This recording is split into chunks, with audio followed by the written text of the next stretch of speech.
All right, I want to tie up some loose ends from over the weekends. Props are in order for those responsible for induction ceremonies at the National Collegiate Hall of Fame down at the CBE. Another strong lineup of inductees headed by Bobby Knight. And I'm sure you won't be surprised when I inform you that, quote, unquote, the general stiffed reporters and failed to show at a scheduled news conference.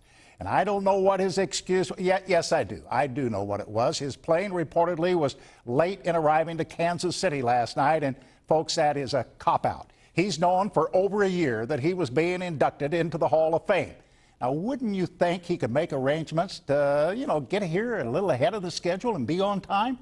This is a great honor, and with that, you're expected to show up for various events leading up to the induction ceremony. Not Bobby Knight. The other 7 inductees were present, very accessible to reporters. Not Bobby Knight. There was a photo op that he blew off, the big picture of all the inductees right there on the front page of today's sports section. No Bobby Knight. My perception of this man was etched in my mind about 16 years ago at an NCAA basketball tournament in Boise, Idaho. Knight was there with his Indiana Hoosiers, who lost to Missouri in the first round. One of our photographers was outside the arena and noticed Knight face to face with a reporter from Indianapolis. Knight was reading this poor guy the riot act between 2 buildings.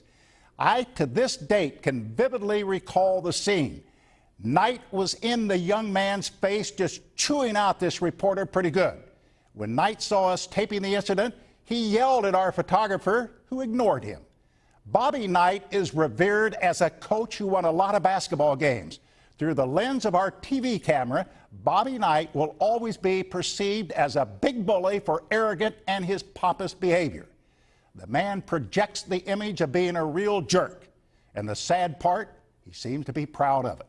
That's Jack Smack.